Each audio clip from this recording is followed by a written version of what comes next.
L'un des meilleurs troisièmes de la phase de poule, le Sénégal, qui a essuyé 2 échecs pour une victoire, entre en quart de finale de la CAN féminine 2025 le 19 juillet, avec une grande pression sur ses épaules, battre les tenantes du titre, l'Afrique du Sud. Avec dans ses rangs Guénan Ndiaye, co-meilleure buteuse de la phase de groupe, avec 4 réalisations, le Sénégal qui fait preuve de discipline tactique remarquable, une organisation défensive rigoureuse et une détermination à toute épreuve, a tous les atouts pour se glisser en demi-finale. L'un des objectifs, c'était de nous qualifier en quart de finale pour la deuxième fois de suite. C'est fait.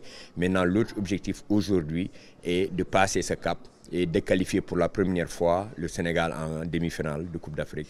Et donc, c'est dans nos cordes. Nous allons nous donner les moyens de travailler sur ça, sur l'adversaire qui va venir pour pouvoir donner aux Sénégalais cette qualification. En plus du Sénégal, l'équipe nationale du Mali a validé sa place pour les quarts de finale de la CAN féminine 2025 en arrachant leur qualification dans un groupe relevé. Elle sera opposée au pays hôte de la compétition, le Maroc, en confiance et bien soutenue par son public. Dubitative lors de la dernière journée de poule, les Maliennes devront faire preuve de combativité et jouer sur leur engagement physique pour déstabiliser les Marocaines. Comme vous l'avez vu en termes de contenu, c'est nous qui avons offert un cadeau à l'adversaire. Tous les buts qui ont été marqués n'ont pas été marqués dans la moindre difficulté, ce qui montre que les filles n'étaient pas concentrées pour bien faire ce match. Cette défaite nous rappelle qu'il faut beaucoup plus préparer les quarts de finale, qui est une autre phase.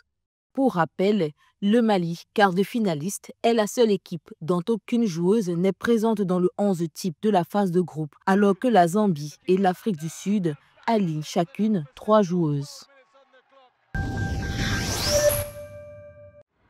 C'est l'un des visages majeurs du développement du football féminin en Afrique.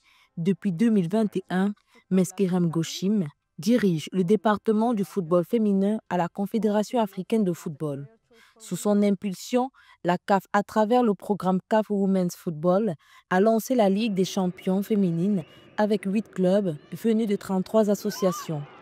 En 2024, la dotation a été portée à 600 000 $ pour le club vainqueur, soit une hausse de plus de 50%. Des avancées concrètes qui témoignent de l'ambition du continent pour son football féminin.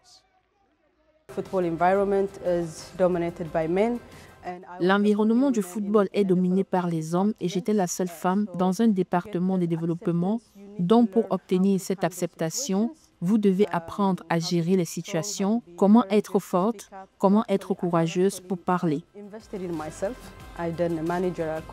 Mais pour Meskerem Gochim, le terrain ne suffit pas.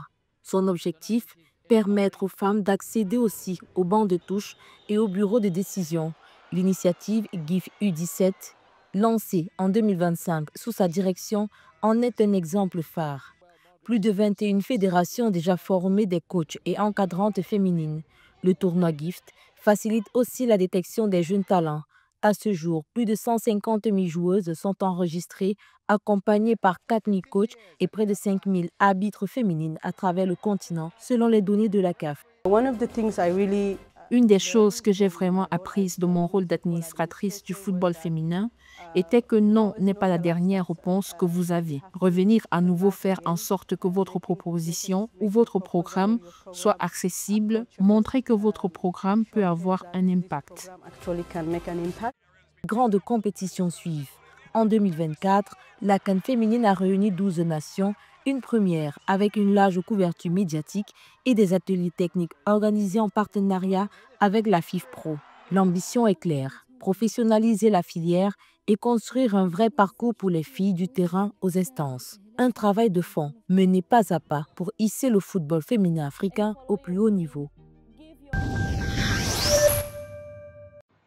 Depuis sa création en 1998, la Coupe d'Afrique des Nations féminines s'impose progressivement comme l'un des symboles de l'essor du football féminin sur le continent. Longtemps cantonnée du second plan, la compétition a franchi un cap important en 2022 avec l'élargissement à 12 équipes, une réforme portée par la Confédération africaine de football pour renforcer la compétitivité, l'inclusion et la visibilité du tournoi. Avec 28 matchs et 63 buts inscrits, l'édition 2022, qualificative pour la Coupe du Monde 2023, a montré que le niveau de jeu ne cesse de progresser.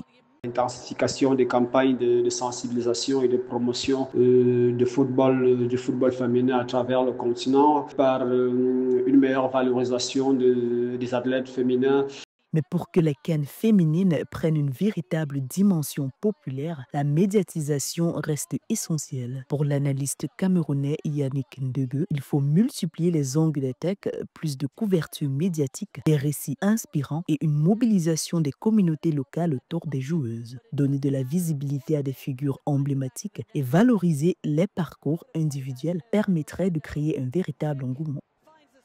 Il y a beaucoup de choses qui ont été faites dans le sens de l'organisation par la Confédération africaine de football, mais il reste que la société elle-même, ou du moins des gouvernements, devaient travailler à améliorer la perception que la société a de la pratique du sport par les femmes de façon générale. Sur le terrain comme en dehors, des initiatives concrètes émergent. Des académies de football, autrefois réservées aux garçons, comme la China Academy au Congo, ouvrent désormais leurs portes aux filles. Cette volonté de structurer un écosystème plus équitable montre que le football féminin africain avance lentement mais avec détermination. La CAN féminine devient ainsi bien plus qu'un tournoi, un levier de transformation sociale et sportive à l'échelle du continent.